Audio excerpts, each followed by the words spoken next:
Jimmy Akin's Mysterious World is brought to you by the Star Quest Production Network and is made possible by our many generous patrons. If you'd like to support the podcast, please visit sqpn.com/give. Previously on Jimmy Akin's Mysterious World. Between 1947 and 1991, the world was locked in a decades-long confrontation between East and West. It was known as the Cold War, a terrifying stalemate that threatened to become World War III and devastate the globe with nuclear war. One of the most dangerous moments of the Cold War occurred in 1962, when it was discovered that the Soviet Union was placing nuclear missiles in Cuba, just 90 miles from the U.S. coast. The result was a 13-day international emergency known as the Cuban Missile Crisis. The key players were American President John F. Kennedy, Soviet Premier Nikita Khrushchev, and Cuban Prime Minister Fidel Castro. The fate of the world lay in the hands of these three men, and we came within a whisker of a nuclear war that would have killed a third of humanity. You did promise last week that there would be a last-minute twist in this episode, so it's time to pay up, Jimmy. What's the last-minute twist? Well, everything we've covered so far is about the first Cuban Missile Crisis, the one that America and the world were aware of. But we haven't said anything about the second secret Cuban Missile Crisis. So that's what we'll be talking about later this year for the 60th anniversary, the second secret Cuban Missile Crisis that the world didn't know anything about. You're listening to episode 228 of Jimmy Akin's Mysterious World, where we look at mysteries from the twin perspectives of faith and reason. In this episode, we're talking about the second secret Cuban Missile Crisis. I'm Dom Bettinelli, and joining me today is Jimmy Akin. Hey, Jimmy. Howdy, Dom. In October 1962, the world had a close brush with nuclear war. The Soviet Union placed nuclear missiles on the island of Cuba, just 90 miles from the coast of the United States. When the U.S. learned of this, it prompted a tense 13-day crisis during which we almost went to nuclear war. But at the last minute, American President John F. Kennedy and Soviet Premier Nikita Khrushchev reached a deal that averted war. The world rejoiced, but there was something that nobody knew. The crisis was not over, and during the course of the next month, November 1962, there was a second secret Cuban Missile Crisis that the Soviets kept hidden from the world. So what happened? Who was involved? And how was the crisis resolved? And that's what we'll be talking about on this episode of Jimmy Akin's Mysterious World.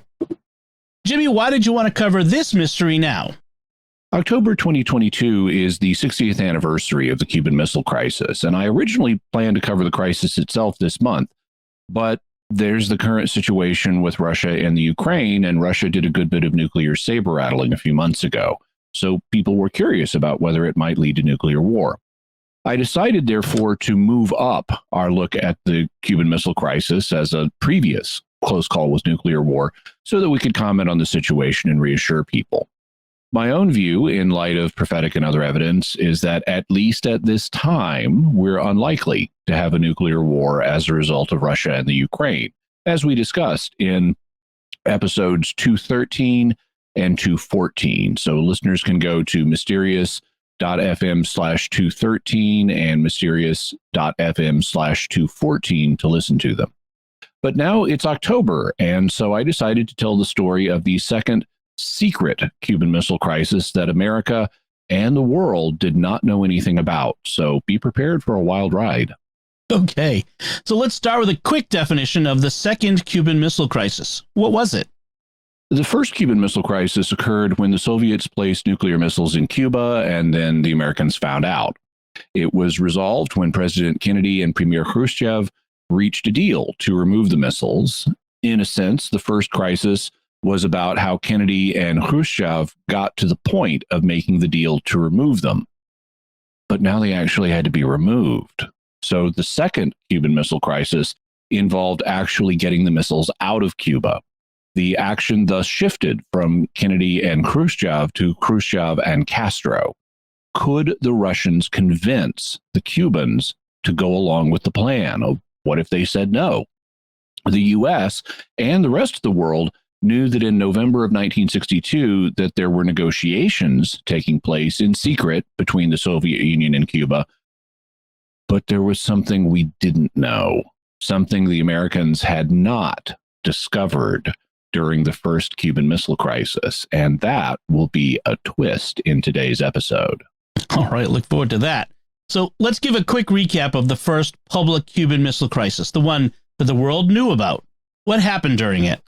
In early 1962, the Soviet Union approached the nation of Cuba about the possibility of placing nuclear missiles on their island. This was in part because at the time, the United States had the Soviet Union at a severe strategic disadvantage when it came to nukes.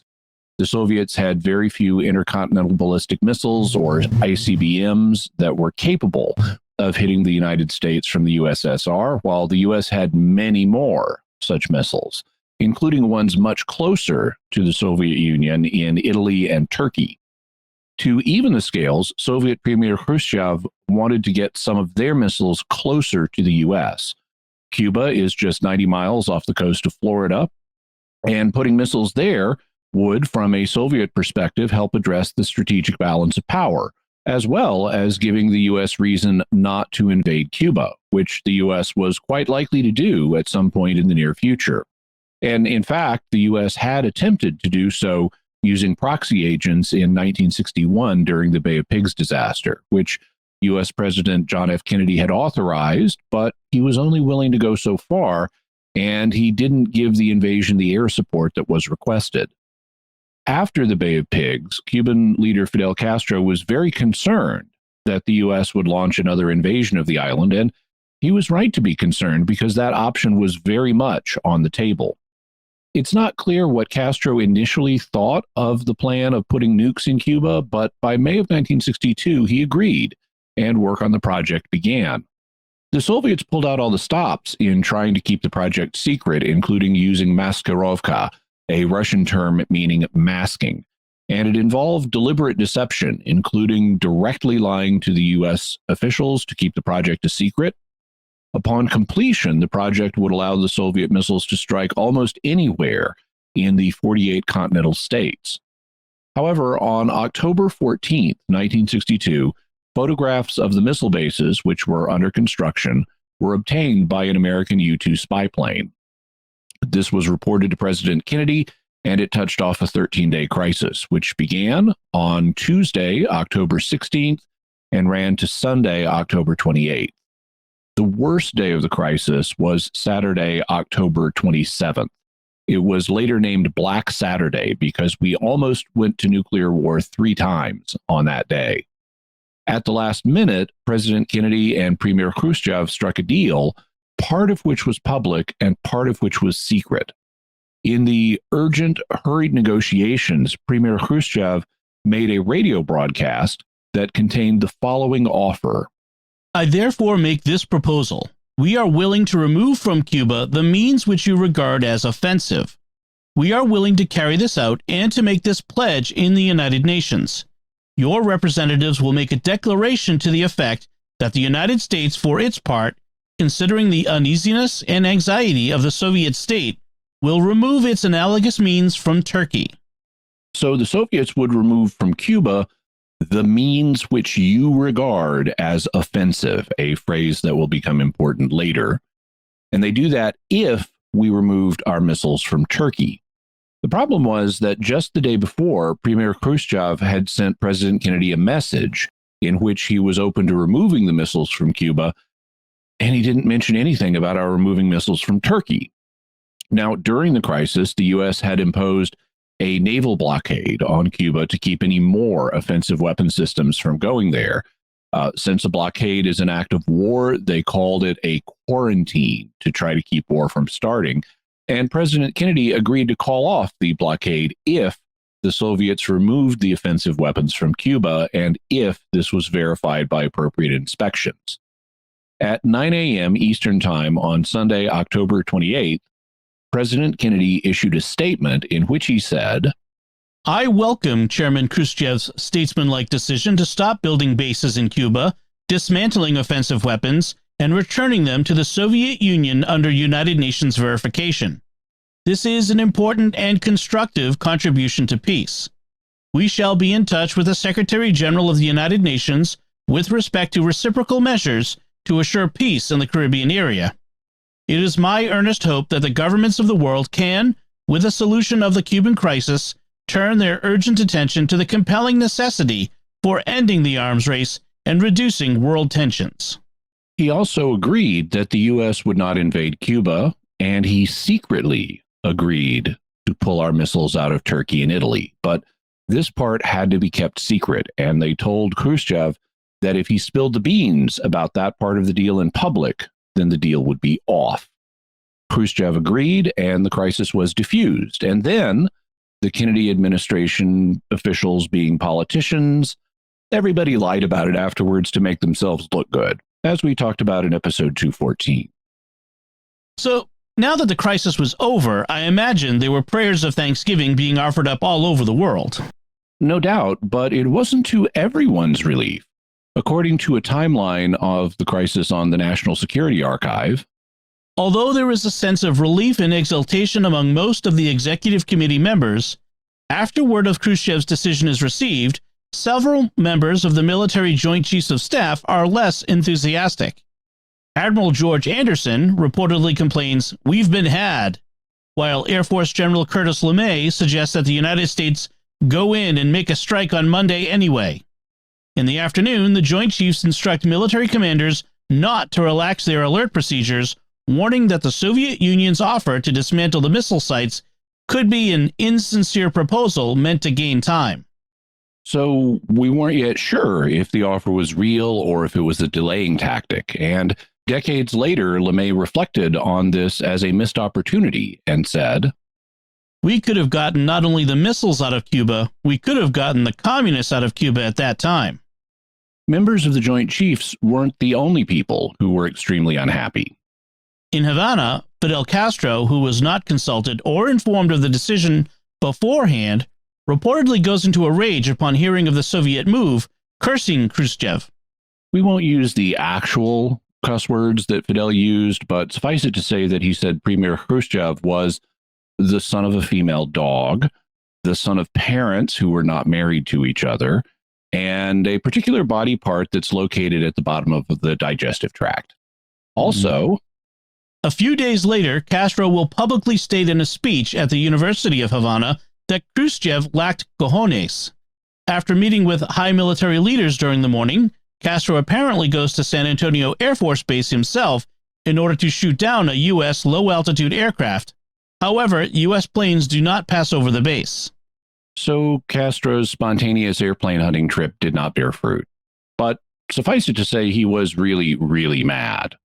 Also, around noon, Fidel Castro declares that the U.S. assurance of non-aggression against Cuba is unsatisfactory unless it includes additional measures. He outlines several specific demands, later to be known as his 5 points. They include an end to the economic sanctions against Cuba, an end to all subversive activities carried out from the United States against Cuba, a halt to all attacks on Cuba carried out from the U.S. military bases on the island of Puerto Rico, the cessation of aerial and naval reconnaissance flights in Cuban airspace and waters, and the return of Guantanamo Naval Base to Cuba. But Castro really didn't get his way on all that stuff. We continued to have economic sanctions against Cuba. We continued to conduct subversive activities. We continued to do aerial reconnaissance of the island, and we didn't give back Guantanamo Bay Naval Base. So what happened in the days that followed the Cuban Missile Crisis? There was a gradual winding down, which took about a month. Wikipedia summarizes what was publicly known at the time. The U.S. continued the blockade. In the following days, aerial reconnaissance proved that the Soviets were making progress in removing the missile systems. The 42 missiles and their support equipment were loaded onto 8 Soviet ships. On November 2, 1962, Kennedy addressed the U.S. via radio and television broadcasts regarding the dismantlement process of the Soviet R-12 missile bases located in the Caribbean region. The ships left Cuba on November 5th to 9th. The U.S. made a final visual check as each of the ships passed the blockade line. Further diplomatic efforts were required to remove the Soviet IL-28 bombers, and they were loaded on 3 Soviet ships on December 5th and 6th. Concurrent with the Soviet commitment on the IL-28s, the U.S. government announced the end of the blockade from 6:45 p.m. Eastern Standard Time on November 20th, 1962. So that's the history of the first Cuban Missile Crisis, which was the public one that the world knew about. But now it's time to tell the story of the second secret Cuban Missile Crisis that we didn't know anything about. So, and before we get to that, I want to take a moment to thank our patrons who made this show possible, including Joey C., Scott E., Anthony M., David G., and Rick A. Their generous donations at sqpn.com/give make it possible for us to continue Jimmy Akin's Mysterious World and all the shows at StarQuest. And you can join them by visiting sqpn.com/give. Jimmy Akin's Mysterious World is also brought to you by Fearvento Law PLLC, now assisting clients with expungements and set-asides of Michigan convictions. To learn more, call 231-202-3321 or go to fearventolaw.com, FIORVENTO law.com. And by DeliverContacts.com, offering contact lenses at low prices with free delivery. Visit DeliverContacts.com. So, Jimmy, tell us about the second secret Cuban Missile Crisis. What happened during it? At this point, a new figure enters our story, and his name is Anastas Mikoyan.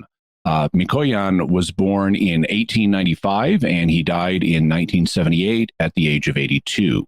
He had an interesting life, and we won't be able to go into it all here, but we'll have a link so that you can read about him. Mikoyan was born in Sanahin, Armenia, and so he was an Armenian, and Armenia was part of the Russian Empire at the time. In 1915, at the age of 20, he joined the Bolshevik Party, and he participated in the 1917 Russian revolutions.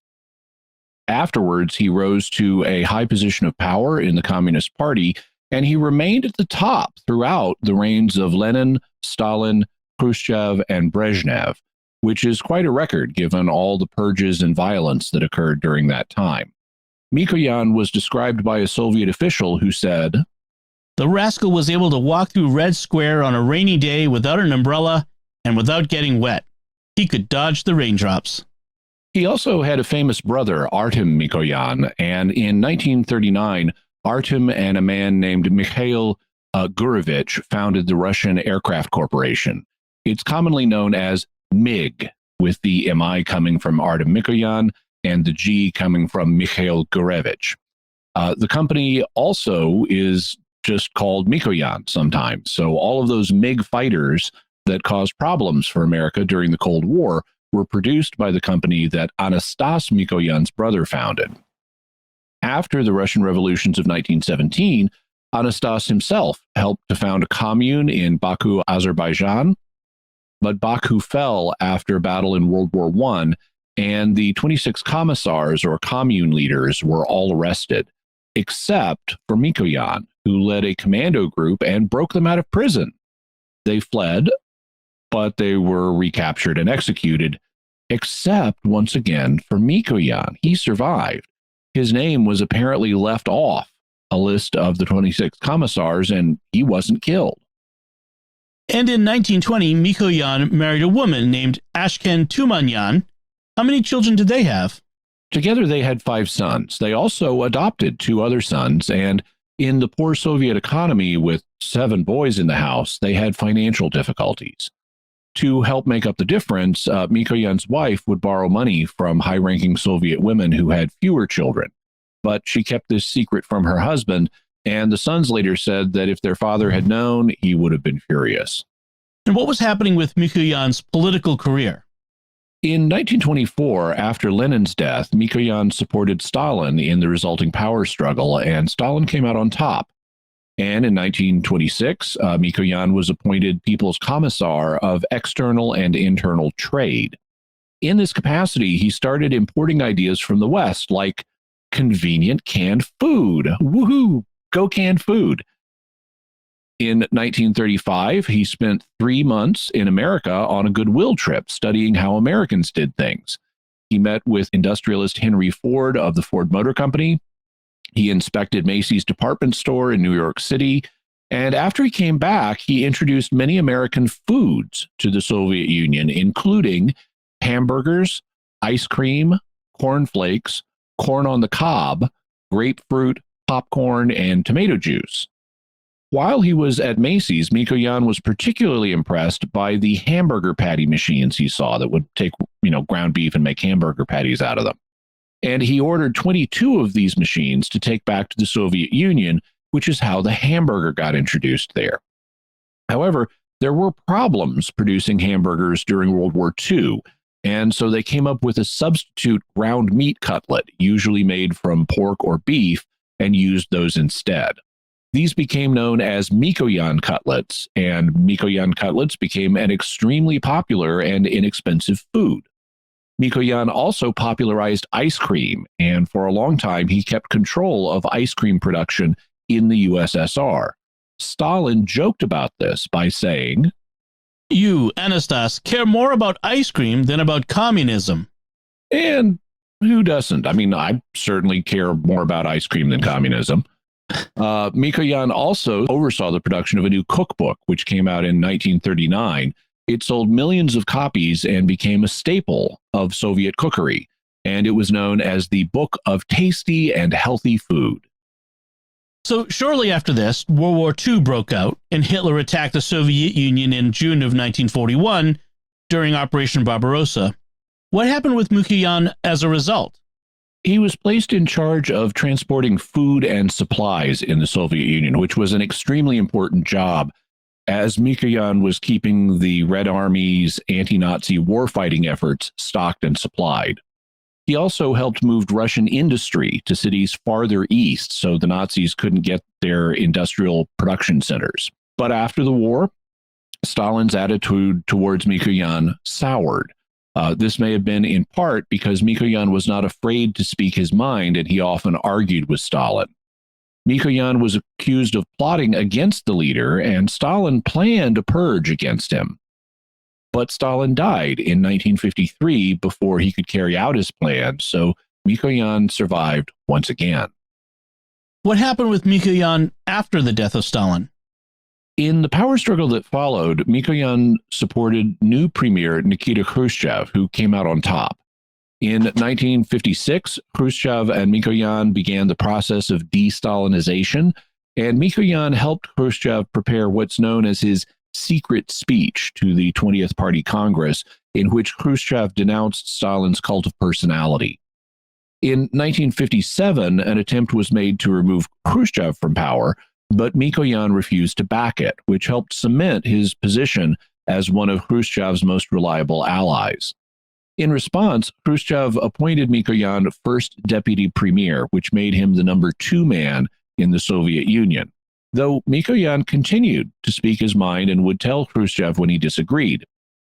Even after Khrushchev's own less threatening cult of personality began to silence everybody else in the Soviet hierarchy, Mikoyan would still speak up.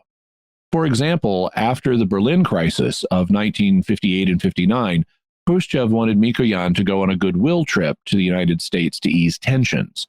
However, Mikoyan had not approved of Khrushchev's actions regarding Berlin, so he told him, "You started it, you go." In the end, Mikoyan did make the trip, and he took a really interesting approach. Wikipedia summarizes, Mikoyan approached the mission with unprecedented informality, beginning with phrasing his visa request to the U.S. Embassy as a fortnight's holiday to visit his friend, Mikhail Menshikov, the then Soviet ambassador to the United States. While the White House was taken off guard by this seemingly impromptu diplomatic mission, Mikoyan was invited to speak to numerous elite American organizations, such as the Council on Foreign Relations and the Detroit Club, in which he professed his hopes for the USSR to have a more peaceful relationship with the U.S. In addition to such well-received engagements, Mikoyan indulged in more informal opportunities to meet the public, such as having breakfast at a Howard Johnson's restaurant on the New Jersey Turnpike, visiting Macy's department store in New York City, and meeting celebrities in Hollywood like Jerry Lewis and Sophia Loren, before having an audience with President Dwight Eisenhower and Secretary of State John Foster Dulles. Although Mikoyan failed to alter the U.S.'s Berlin policy, he was hailed in the U.S. for easing international tensions with an innovative emphasis on soft diplomacy that largely went over well with the American public. In this same time period, Fidel Castro and his revolutionaries were trying to oust Cuban military dictator Fulgencio Batista, which they did on December 31st, 1958. So in 1959, Khrushchev sent Mikoyan to Cuba to establish relations with the new socialist state. Mikoyan was the first Soviet official, government official, to visit Cuba, and he established very warm relations with the Cubans. In 1962, Khrushchev proposed sending Soviet nuclear missiles to Cuba, and Mikoyan opposed that. He especially opposed giving the Cubans control over the nuclear missiles, but he didn't get his way. And that brings us up to the Cuban Missile Crisis, the publicly known one that occurred in October of 1962. So what happened after President Kennedy and Premier Khrushchev worked out a solution? The problem was that Kennedy and Khrushchev worked out the deal themselves without consulting Fidel Castro, and so now the Cubans had to be convinced to follow through with the plan. This would not be an easy task. We already heard about how violently Castro reacted when he learned about the plan by listening to American radio. I mean, they hadn't even sent him a diplomatic cable to notify him. He actually learned about the deal by listening to the radio broadcasts of the American imperialists. So since Mikoyan had previous positive dealings with the Cuban leadership, Khrushchev dispatched Mikoyan to smooth things over and convince Castro to comply.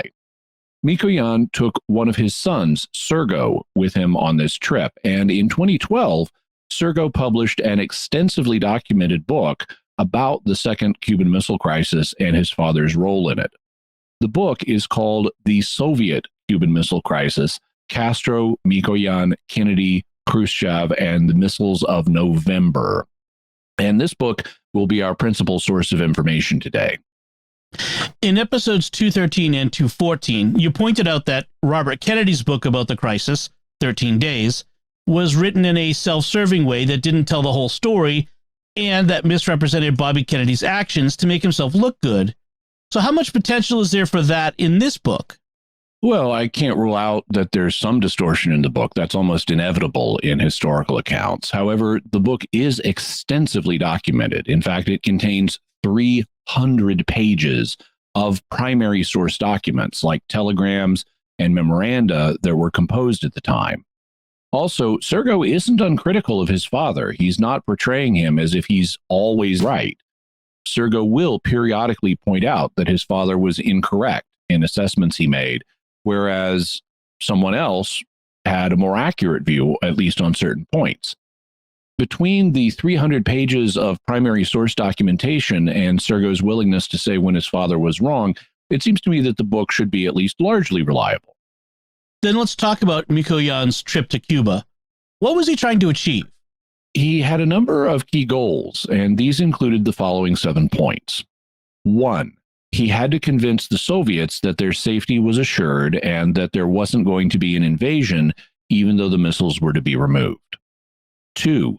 He had to convince them that the U.S. promise not to invade would be kept in the future. 3. He had to explain why Khrushchev didn't consult them before making and announcing the decision. 4. He had to get them to agree to on-site inspections to prove that the missiles were no longer there, so the Americans would drop the blockade or quarantine. 5. He needed to convince them not to fire on U.S. overflights of the island. 6. He had to get them to agree to the withdrawal of the missiles the Americans had discovered, as well as other things that Khrushchev had offered Kennedy. 7. He needed to try to get Soviet-Cuban relations back on the same warm footing that they had been on before the missile crisis began. So he had quite a job ahead of him. When and how did Mikoyan get to Cuba? Immediately after the Kennedy-Khrushchev deal was struck, it was determined that Mikoyan would go to Cuba, and this was a bad time for him because his wife, Akin was seriously ill. She had suffered a heart attack, and now she was bedridden and suffering from heart failure. But this was the time that history called. Anastas decided to take his youngest son, Sergo, with him on the trip. Sergo was an adult, and he had previously gone with his father in the capacity of a private secretary during the 1959 trip to America. And Akin, Mrs. Mikoyan, supported the move of sending him to Cuba, telling her son, "You will bring your father luck. Thanks to you, there was no tragedy that time you flew from America. I don't worry as much when you're with him."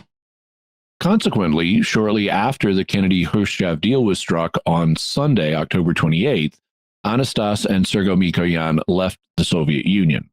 They departed on Wednesday, October 31st, and they didn't go straight to Cuba. Instead, they stopped in New York in the United States so that Mikoyan could meet with two of his American associates, Adlai Stevenson, who was the U.S. ambassador to the United Nations, and John McCloy, who was the chairman of the U.S. Council on Foreign Relations and who President Kennedy had tasked with crisis management. It was thought that meeting with these two men would give Mikoyan a better sense of what diplomatic solutions the Americans were willing to accept and thus help him prepare for his negotiations with Fidel Castro. So how did his discussions in New York with Stevenson and McCloy go? By and large, they went very well. Mikoyan was on friendly terms with both of them, and he recognized that as agents of the U.S. administration, they had to take the positions that their superiors required them to. This led to a problem because the Kennedy administration required them to push for more concessions than the Soviets had initially agreed to. So wait a minute. Kennedy and Khrushchev had already agreed to a deal. So why would the U.S. press for more concessions and risk upsetting it? The problem was that Kennedy and Khrushchev had agreed to the framework for a deal, but it was struck so rapidly that not all the details had been worked out. And this was partly Khrushchev's fault, which Mikoyan's son Sergo is very frank about in his book. Except for Mikoyan himself, Khrushchev had everybody at the Kremlin cowed into silence. They wouldn't contradict or correct him. That's one of the reasons why his communications with President Kennedy were transmitted without editing, something that we discussed in our original episodes. Khrushchev was dictating his responses on the fly, and they weren't being run through diplomats to point out potential problems so that they could be avoided. One of the problems was that Khrushchev used really vague language in describing what he would be willing to remove from Cuba. He didn't say, "We will remove the following specific models of weapons," and then list them. Instead, he said, "I therefore make this proposal. We are willing to remove from Cuba the means which you regard as offensive." The means which you regard as offensive. That was an ambiguous, open-ended expression, and it was an open door for the Americans to ask the Soviets to remove anything they wanted. The Kennedy administration could name anything as an offensive system, and the Soviets would either have to pull it out or be accused of going back on the deal. Because the initial offer was entirely unspecific about what would be removed, hawks in the administration pushed Kennedy to name as many systems as possible to get them all pulled. In particular, they demanded that in addition to the nukes and the missiles we knew about, that the Soviets also remove a bunch of IL-28 airplanes, which could have been used to carry nukes, and a bunch of Mosquito-class motorboats that the Soviets had provided the Cubans. So these new demands were a problem for Mikoyan. On the other hand, the discussions in America did make his job easier in another respect. Both sides knew verifying that all of the Soviet hardware had been removed would require inspections of some sort, and the Cubans were very unlikely to agree to having people from the U.S. come into their sovereign territory to do inspections without some kind of quid pro quo. So there were various alternatives being discussed. For example, maybe the inspections could be mutual, and the Cubans could come onto U.S. soil to verify that we had torn down training camps for anti-Castro Cuban insurgents. Or maybe the United Nations could conduct the inspections in Cuba. Or maybe we could just inspect the ships as they were sitting in Cuban harbors. During the course of the New York meetings, John McCloy suggested that if worst came to worst, and the Cubans wouldn't allow inspectors onto their island or into their territorial waters, that the weapons could simply be put on Soviet ships, that these ships could be taken out into international waters, and that they could be inspected there. So that was a hopeful idea. Did Mikoyan do anything else before he flew to Cuba for meetings with Castro? Yes, you'll recall that just after the public end of the crisis, Fidel Castro was extremely upset, and one of the things that he did was issue his set of 5 demands, known as his 5 points, like ending economic sanctions against Cuba, ending all subversive activities against Cuba, returning Guantanamo Naval Base, and so forth. Well, at the airport, just before leaving for Cuba, Mikoyan publicly endorsed Castro's 5 points. He did this as a gesture of goodwill towards Castro and to signal the Americans that they needed to be willing to negotiate. And even though the 5 points were never really acted upon, Mikoyan believed that this public endorsement of them helped warm up Castro and get him a much better reception when he got to Havana. When Mikoyan did get to Cuba, he received some very disturbing news. What was that? His wife, Akin, had died from heart failure, so he had a big decision to make. He could have gone home to the Soviet Union to attend her funeral and grieve. That would mean delaying the urgent negotiations with Cuba, and it would mean bringing in another Russian negotiator, someone who didn't have the good personal experience that Mikoyan had with Castro, and probably someone who wasn't as good a negotiator as Mikoyan because he was considered the best. So despite his personal anguish, Mikoyan decided to remain in Cuba, to suppress his grief and go on with the negotiations no matter what he was feeling inside. Then let's talk about how the negotiations themselves went. Mikoyan had 7 basic goals he was hoping to achieve, and the first of them was convincing the Cubans that their safety was assured and that there wasn't going to be a near-term invasion, even though the missiles were to be removed. So how did he do with that goal? This was a really hard sell. The U.S. had already supported an invasion of Cuba in 1961, the Bay of Pigs incident. Castro was convinced in 1962 that America was planning a new invasion as a way of removing the shame of having failed at the Bay of Pigs. And the Kennedy administration was planning an invasion of Cuba, as we discussed in our first episode on the Cuban Missile Crisis. It had even been planned at one point for October 1962, but we got the crisis instead. And on October 17th, the second of the 13 days, the U.S. started military exercises on one of the Puerto Rican islands, the purpose of which was an exercise to train for the Cuban invasion. And it was called Operation Ortsac. Ortsac is Castro spelled backwards. So they weren't even trying to pretend that the operation was about anything other than knocking over Castro. Castro knew about Operation Ortsac, and even after the missile crisis had publicly ended, he wasn't at all convinced that Kennedy wouldn't invade. In his book, Sergo Mikoyan writes, "The fact of the matter was that the clouds over Cuba had not cleared.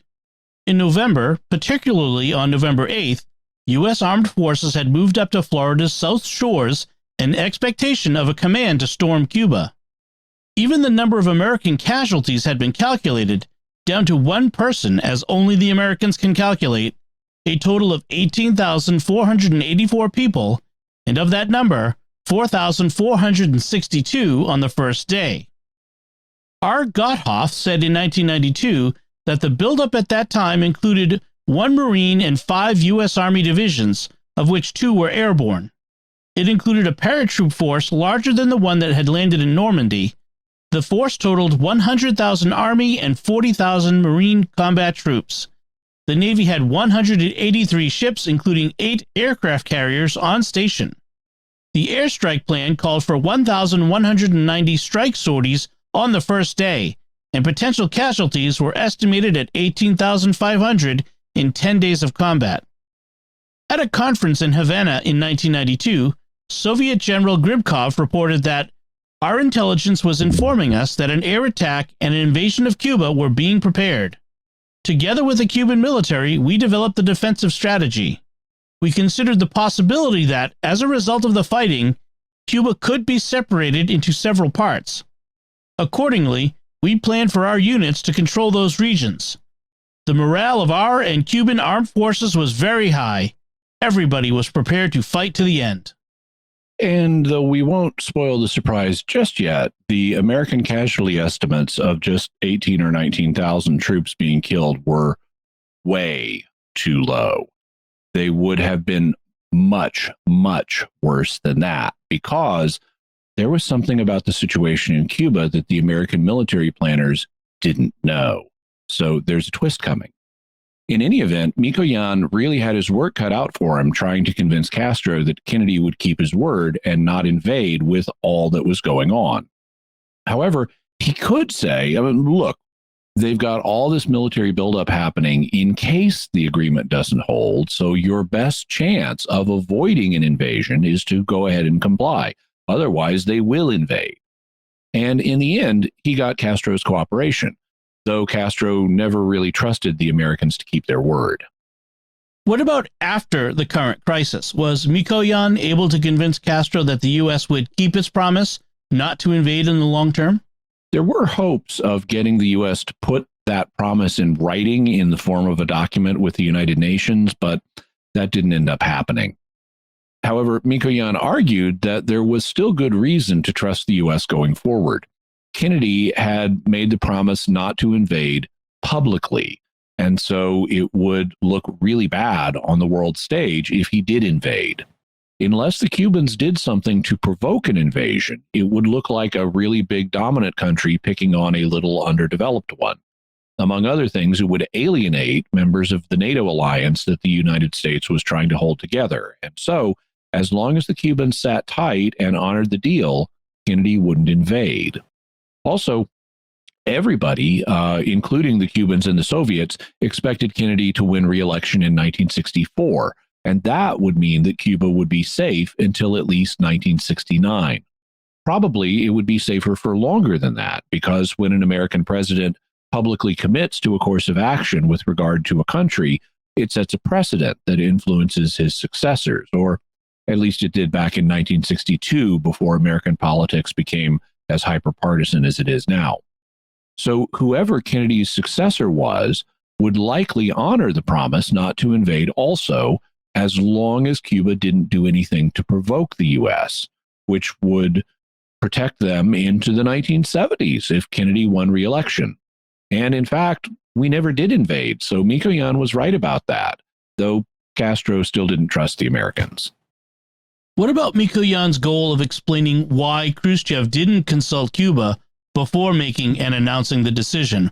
Was he able to explain that to Castro's satisfaction? No, though Mikoyan did the best he could here. He tried to say, look, this all happened really fast. They were going to invade you within a day or so, as you yourself expected. So Premier Khrushchev needed to act super fast, and that's why you weren't consulted. Castro did not buy that for a moment. Even if Khrushchev needed to publicly announce a deal of some kind to stop the invasion, he didn't need to cut Cuba completely out of the picture.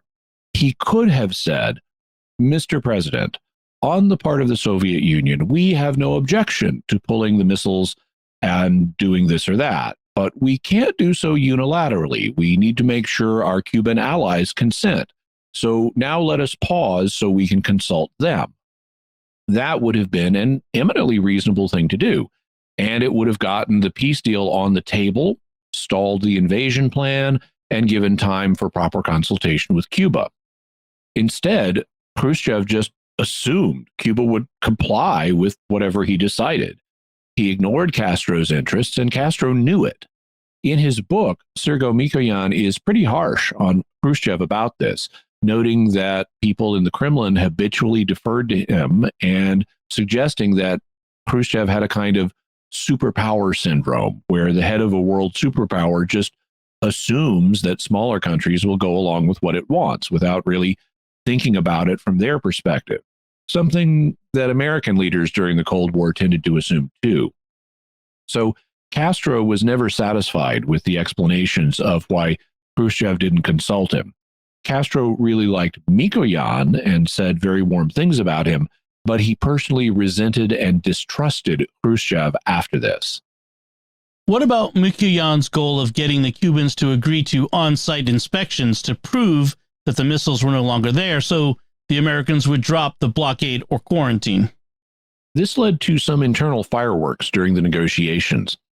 You'll recall that one of the proposals was for mutual inspections to make sure both that the U.S. was honoring its side of the deal, like getting rid of training camps for anti-Castro insurgents, and making sure that Cuba was getting rid of the missiles. Mikoyan knew that the U.S. would never agree to on-site inspections in the U.S., and they would be useless anyway because the United States is enormous, and we could easily set up training camps somewhere else. So, Sergo explains, because Mikoyan knew that there would be no reciprocal inspections with the United States, he understood that Castro would flatly reject the possibility of ground inspections on Cuba's territory.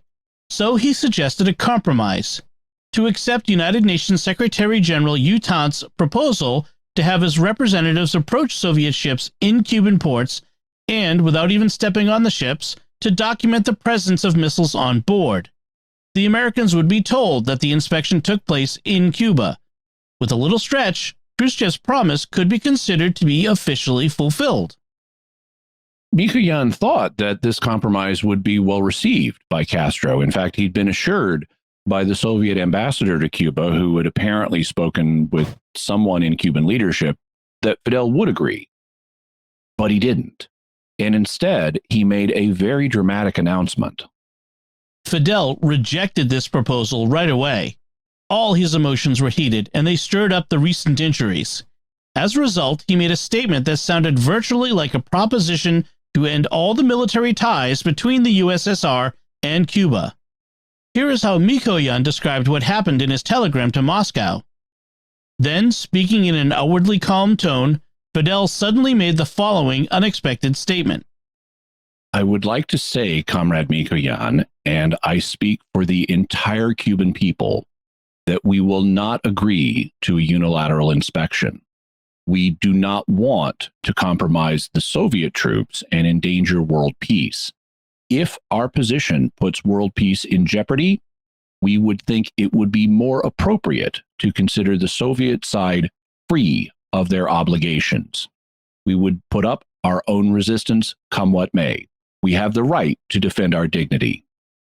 Mikoyan continued, I was not surprised by his refusal to allow inspections in the ports. Rather, I was shaken by the concluding part of his speech. For several minutes, we were silent. I thought about where to lead this matter. I decided not to mention this shocking statement. I said that I did not understand the reason for such a sharp reaction to my proposal. So in this exchange, Castro essentially proposed ending the military alliance between the Soviet Union and Cuba. He said that he wouldn't accept one-sided inspections in Cuba, even by the United Nations, and even in Cuban ports, so not on their soil and not in their territorial waters. And if that endangered world peace, then the Soviet Union should consider itself free from their obligations, meaning you're no longer responsible for our security. Get out. We will put up our own resistance. You're done with this situation. How did Castro's advisors react to this shocking situation? They tried to walk it back. In the aftermath of it, several Cuban officials spoke to Mikoyan and told him to ignore Castro's outburst and pretend it never happened. And Mikoyan had to scramble to find a way out of the situation because he knew he had to inform his Soviet superiors of what Castro had said. When he got a telegram back from Khrushchev, it didn't really disagree with Castro, but it was written in a superpower way that sounded threatening and offensive to Cuban sensibilities. So Mikoyan lied about what Khrushchev had said. Sergo explains, Transcripts of the talks show that Mikoyan did not convey anything from that part of the letter to the Cubans. His entire mission would have come to nothing if he had told the Cuban side the contents of the letter. So he did something totally different.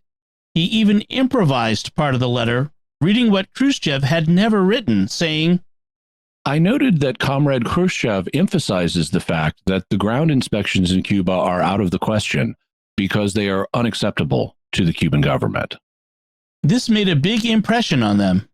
In the end, the issue of inspections was resolved by going with the fallback plan proposed by the American Council of Foreign Relations head, John McCloy, to take the offensive weapons and put them on Russian ships, get them out into international waters where Cuba couldn't object, and give them a cursory inspection there. Castro really let his temper show in this incident. Ending the military alliance between the Soviet Union and Cuba would be a huge step for the island nation. Did Castro cause similar problems on other occasions? Absolutely. Castro was regularly a problem for Mikoyan. Even before Mikoyan arrived in Havana, Castro's famously hot temper had shown itself. As we said, Castro not only cursed Khrushchev out when he heard about the deal, he also went out to San Antonio, Cuba, to shoot at low-flying American airplanes, even though they didn't fly over it.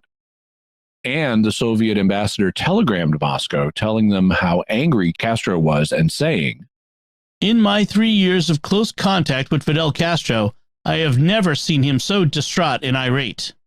During the negotiations, Mikoyan regularly found Castro difficult to negotiate with. He often thought that he had come to an agreement with Castro, only to find Castro later going back on the question, at which point he would have to reconvince Castro of what the two had earlier agreed upon, so that they were constantly having to go back and forth and cover points that the two had already agreed to, because Castro kept agreeing to things and then later rejecting them, making Mikoyan's process very frustrating.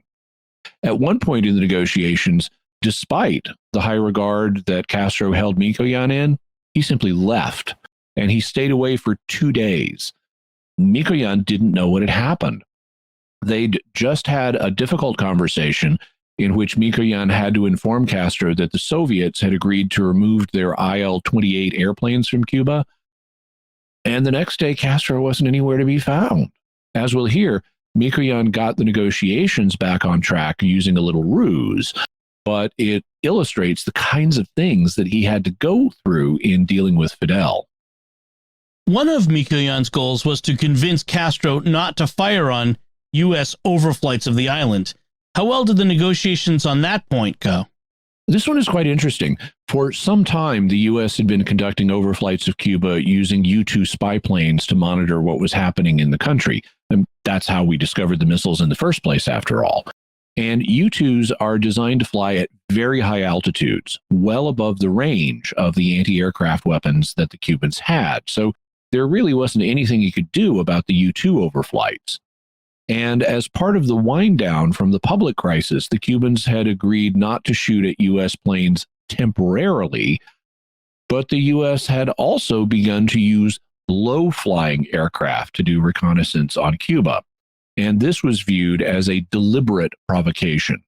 Sergo Mikoyan writes, Castro knew very well that the United States did not need the low-altitude flights for their control.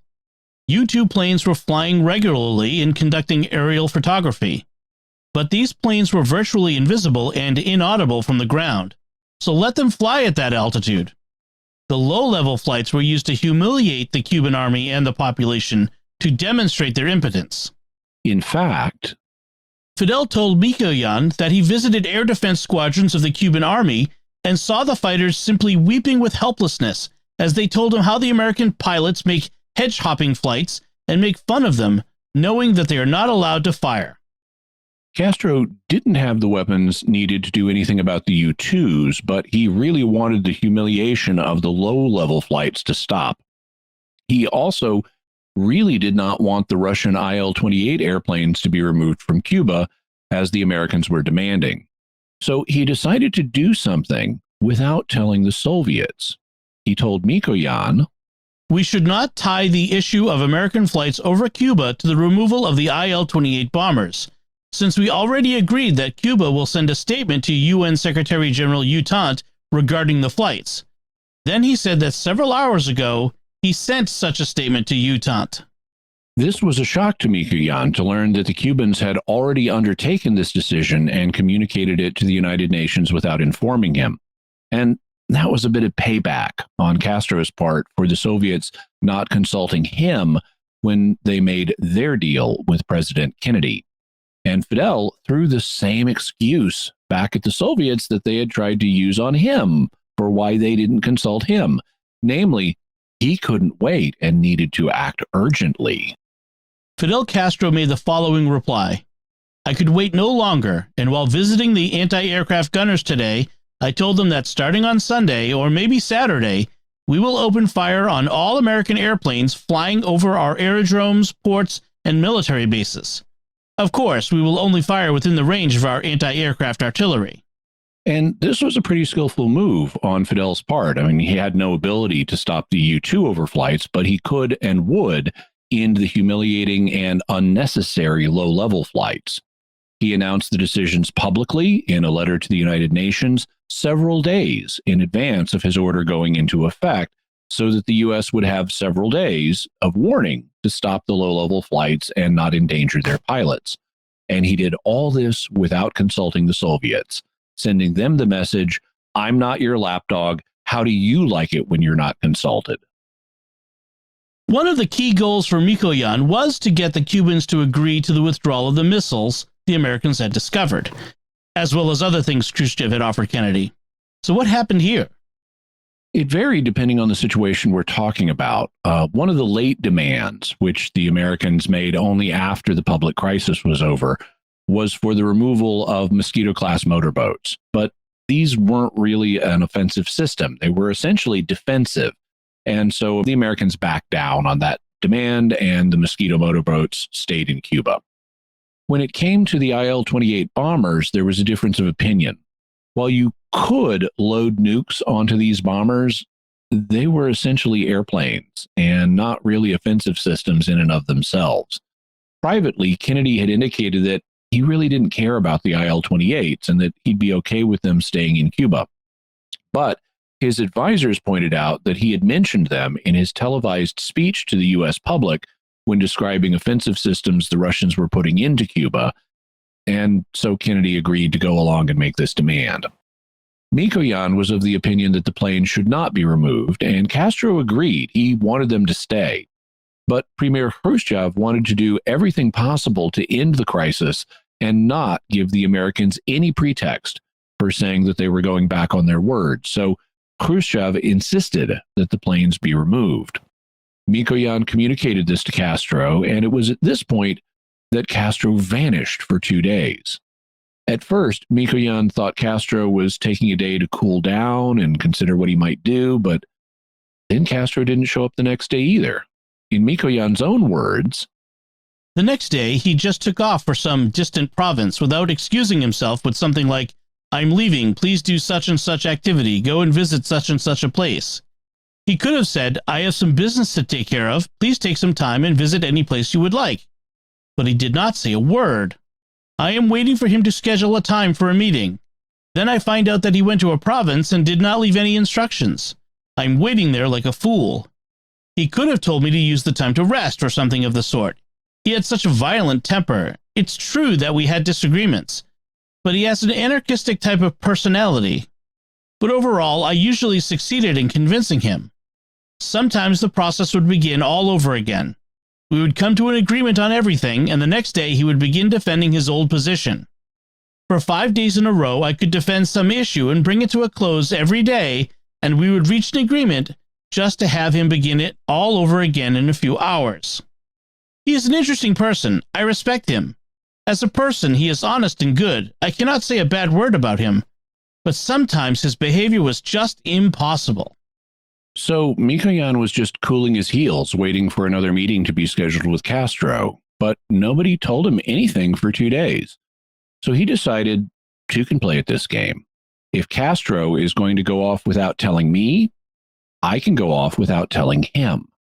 Even though Mikoyan had no plans on leaving Cuba at this stage, he got together with 2 men, both of whom were close to Castro. One was a scientist he knew named Jimenez, and the other was Fidel's brother, Raul. And he said to each of them, I think I'm going to be going back to the Soviet Union in a couple of days. And they said, wait, what? What do you mean? And he replied, well, there aren't any meetings going on here, and I've got a lot of work to do back at home in Russia. So I should get back to all that if we're not going to meet. And later they can send someone else to conclude the negotiations, or just abandon the negotiations altogether if we're not going to be able to come to an agreement. Both Jimenez and Raul immediately started trying to convince him to stay, and Raul started making excuses for Fidel, saying that his absence was caused by urgent business. And then, in Mikoyan's words, "The next day, Fidel suddenly showed up at lunch at our embassy. He spoke some good words about his respect for me, about the fact that we've been friends for a long time, and that there is no one better to conclude the negotiations." So Castro got the message, and the negotiations were back on track. But in this case also, Castro took the initiative in making the removal of the airplanes public. Sergo Mikoyan writes, "A day before the agreement about the removal of the IL-28s was made public, Utah received a letter from Castro. The letter had already been published in Granma in Cuba, and the information went overseas. In the letter, Castro stated that the airplanes were the property of the Soviet Union, which was the case, and that a joint decision with Cuba had been made to remove them. Carlos Rafael Rodriguez explained to Mikoyan that the purpose of this statement was to avoid, this time, the shock that the Cuban people felt after the announcement about the removal of the missiles." So by Castro taking the initiative in making the decision public, it would avoid the shock that his own people had when they previously weren't consulted. What about the offensive missiles themselves? Did he put up a fight on having those taken out? Not the ones that the Americans had found out about with the U-2 flights.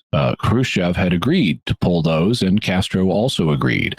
He didn't want any unilateral inspections on Cuban soil or in Cuban territorial waters or in ports. Nevertheless, those missiles were promptly packed up and removed. But there was something that the Soviets and the Cubans knew about that we didn't. So here comes this episode's twist. The nukes that we'd learned about with the U-2 overflights weren't the only ones in Cuba. In addition to those, the Soviets had shipped a class of nuclear weapons and missile delivery systems to Cuba that we didn't know anything about. There were 100 nuclear bombs that had been sent to Cuba that had escaped American detection. These were small-sized bombs, but together they represented the explosive force of 100 bombs the size of the one that we dropped on Hiroshima, Japan. The missiles that went with them were known as Luna missiles, and they were considered a tactical rather than strategic system. This meant that they had a short range of about 40 miles, so they couldn't simply be used to strike the United States from Cuba.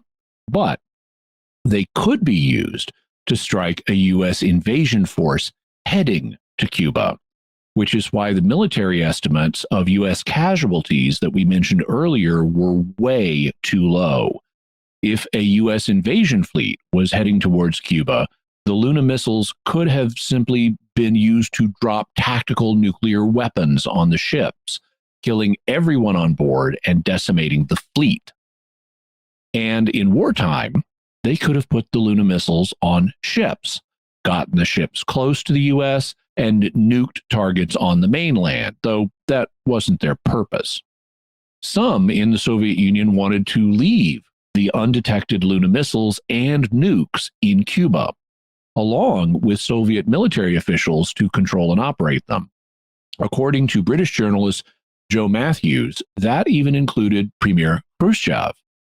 In an article for the BBC, he writes, "The secret missile crisis came about through an unnerving mix of Soviet duplicity, American intelligence failures, and the mercurial temperament of Fidel Castro. The Cuban leader, cut out of the main negotiations between the superpowers over the fate of the long-range Soviet missiles stationed in Cuba, began to seize cooperation with Moscow. Fearing that Castro's hurt pride and widespread Cuban indignation over the concessions Khrushchev had made to Kennedy might lead to a breakdown of the agreement between the superpowers, the Soviet leader concocted a plan to give Castro a consolation prize. The prize was an offer to give Cuba more than 100 tactical nuclear weapons that had been shipped to Cuba along with the long-range missiles, but which crucially had passed completely under the radar of U.S. intelligence. Khrushchev concluded that because the Americans hadn't listed the missiles on their list of demands, the Soviet Union's interests would be well served by keeping them in Cuba.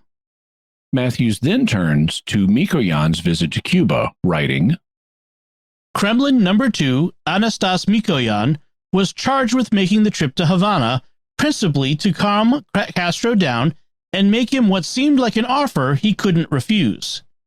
Mikoyan, whose wife was seriously ill, took the assignment knowing that the future of relations between Cuba and the Soviet Union were on the line.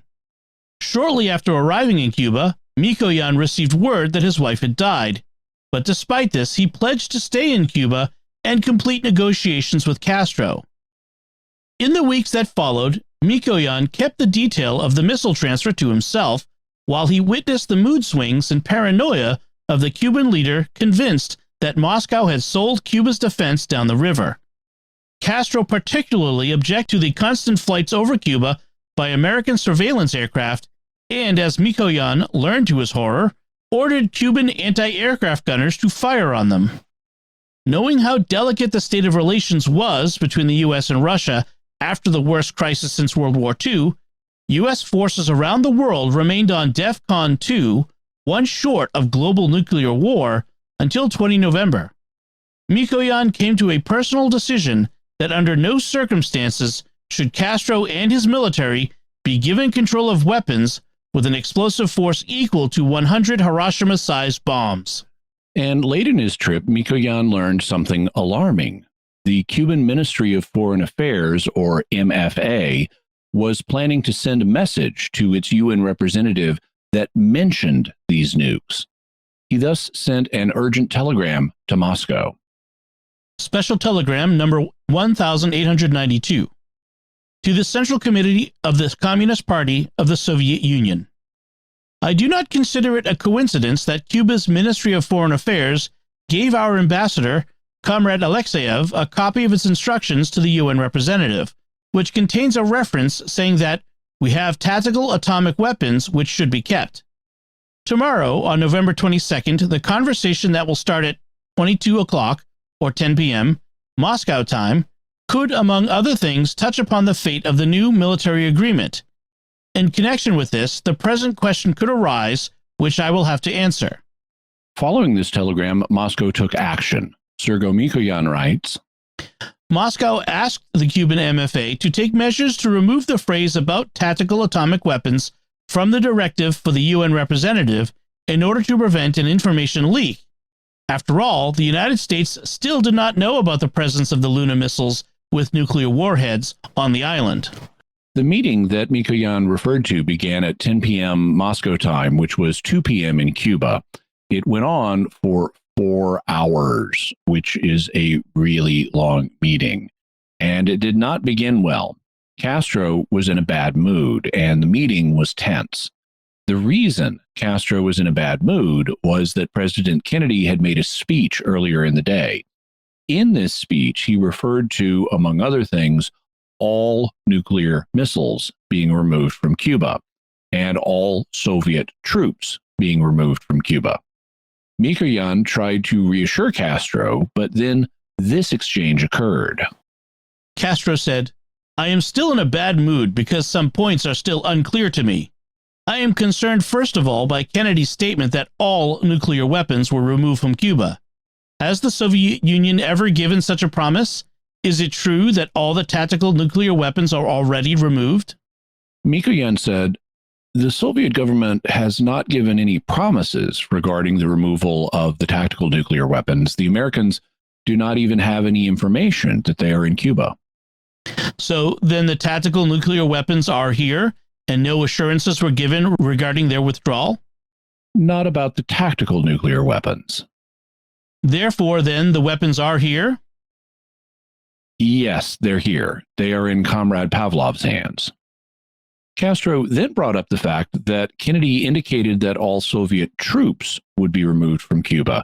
This is something Castro did not want, but Premier Khrushchev had volunteered to do this in his anxiety to end the public crisis. So Castro resigned himself to their being removed, but he asked that the Soviets not hurry in pulling them out and also having them train Cuban forces in how to use the non-nuclear weapons that they were leaving behind.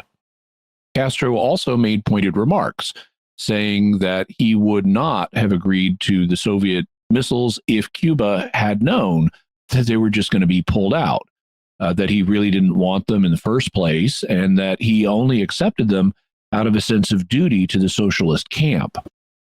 But now he saw that the Soviets didn't feel the same sense of duty towards Cuba. Castro said, "It all began with the Soviet Marshal of the Rocket Forces, Sergei Beryuzov, promising us the missiles. We believed that the missiles were delivered to Cuba, not in the interests of Cuba, because we did not need them. Then I gave my consent, thinking that we were fulfilling our duty to the socialist camp. We took the risk, believing that the socialist camp would also take the risk for us. We were even prepared for a nuclear war in the event if the Soviet Union was attacked. Now I can see that the Soviet government was not prepared to do the same for us." Mikoyan, anxious to reassure Castro, then said, "We were also prepared to make sacrifices for Cuba. The Americans were not as much afraid because we deployed our missiles in Cuba as they were afraid that they would transfer them to you." Castro said, "Doesn't the Soviet Union transfer nuclear weapons to other countries?" If Mikoyan answered yes to that question, then the next question Castro might ask would be whether they'd be willing to transfer the 100 tactical nukes and Luna missiles to Cuba. After all, the Americans didn't know about them, and they were not part of the agreement that Kennedy and Khrushchev had struck. But Mikoyan was determined not to let Castro have the tactical nukes. As Joe Matthews summarizes, On 22 November 1962, during a tense 4-hour meeting, Mikoyan was forced to use the dark arts of diplomacy to convince Castro that despite Moscow's best intentions, it would be in breach of an unpublished Soviet law, which didn't actually exist, to transfer the missiles permanently into Cuban hands and provide them with an independent nuclear deterrent. In other words, Mikoyan decided to lie to Castro. Here's what he said when Castro asked if the Soviet Union transfers nuclear weapons to other countries. "We have a law prohibiting the transfer of any nuclear weapons, including the tactical ones, to anybody. We never transferred it to anyone, and we did not intend to transfer it. The nuclear weapons remaining in our hands would be used in the event of a war to defend the entire socialist camp." Would it be possible to leave the tactical nuclear weapons in Cuba in Soviet hands without transferring them to the Cubans? No, Comrade Fidel, it would not be possible, because if there is no Soviet base in Cuba, then the Soviet officers will be acting only as advisors to the Cuban army.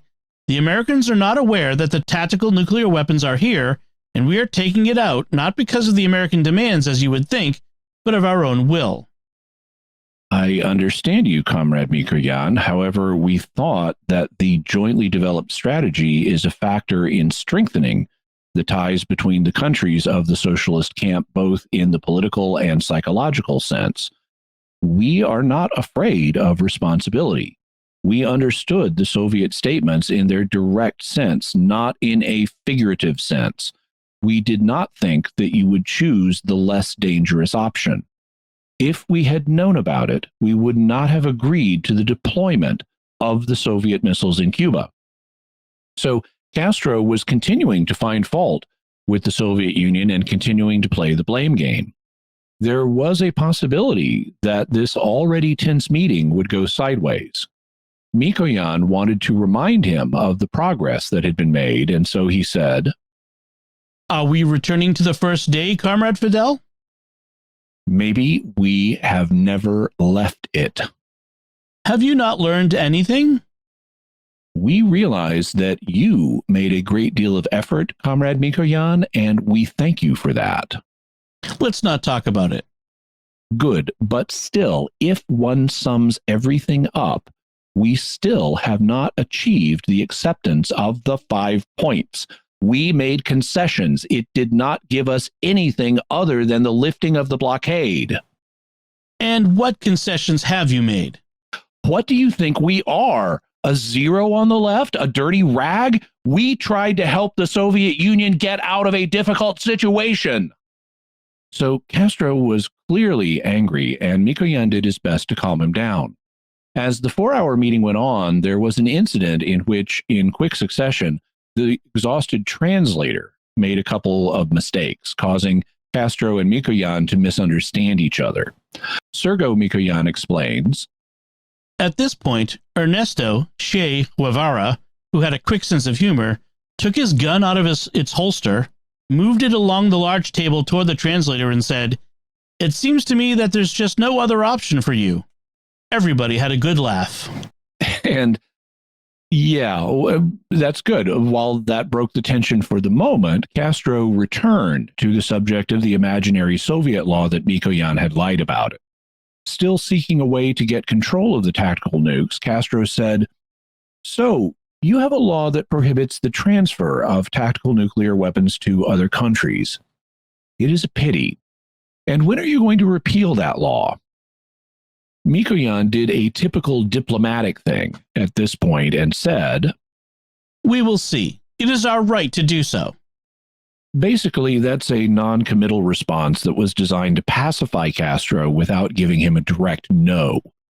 And eventually they wrapped up the meeting. As Joe Matthews summarizes, Mikoyan extricated Moscow from a seemingly intractable situation which risked blowing the entire crisis back up in the faces of Kennedy and Khrushchev. Finally, after Mikoyan's trump card, Castro was forced to give way, and, much to the relief of Khrushchev and the whole Soviet government, the tactical nuclear weapons were finally created and returned by sea back to the Soviet Union during December 1962. and so the second secret Cuban Missile Crisis came to an end. Mikoyan had one last goal he was trying to achieve in the negotiations.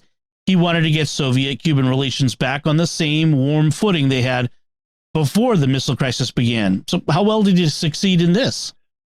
It was a partial victory. Now that they didn't have nukes anymore as a deterrent to keep the U.S. from invading Cuba, Castro very much wanted to negotiate a military pact with the Soviet Union, and so he was willing to keep talking even after Mikoyan flew back to Moscow. He also personally really liked Mikoyan, and in later years he said very warm, complimentary things about him. But he never trusted Nikita Khrushchev again.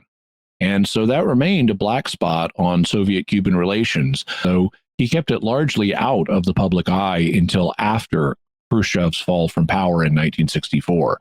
Khrushchev's fall being something that will come up in future episodes. Okay, now what can we say about the second secret Cuban Missile Crisis from the faith perspective? God saved us this time, too. Former German Chancellor Otto von Bismarck had a famous saying, God has a special providence for fools, drunkards, and the United States of America. And God provided for us and the whole world in this case by not letting the second crisis spiral out of control or lead to nuclear war. Let's pray that he continues to do so. Jimmy, what's your bottom line on the second secret Cuban Missile Crisis? The second Cuban Missile Crisis is a fascinating and little-known part of Cold War history. It only came to public attention decades after the first crisis was over, and we can thank Anastas Mikoyan for navigating it to a successful conclusion. Despite the loss of his wife at the beginning of the negotiations, he suppressed his personal grief and remained on the job. Although he was a communist, he was much more flexible than others. As we heard in his biographical segment today, he was impressed by how things were done in the United States, and he introduced many techniques and American foods into Soviet society, like hamburgers and ice cream. He was able to be friends with Americans like Adlai Stevenson and John McCloy, and with Cubans like Fidel and Raul Castro and Che Guevara. Unlike most in the Soviet Union at the time, he was willing to tell Khrushchev when he disagreed with him, and he was recognized by all as the best Soviet diplomat, which allowed him to find a way to get the final 100 tactical nukes safely back to the Soviet Union. Jimmy, what further resources can we offer to the listeners? We'll have a link to Sergo Mikoyan's book, The Soviet-Cuban Missile Crisis. Also a link to Joe Matthews' article, The Cuban Missile Crisis, The Other Secret One. Also information about the Cuban Missile Crisis, Anastas Mikoyan, Sergo Mikoyan, the National Security Archive timeline of the first crisis that we quoted from. Also photos from Operation Ortsac, information on the Luna missiles, and the National Security Archives page on the second crisis. Excellent. So that does it from us this time. We'd love to hear your theories about the secret Cuban Missile Crisis that the world never knew about. You can let us know by visiting sqpn.com or the Jimmy Akin's Mysterious World Facebook page, sending an email to mysterious@sqpn.com, sending a tweet to @mys_world, in the StarQuest Discord community at sqpn.com/discord, or calling our mysterious feedback line at 619-738-4515. That's 619-738-4515.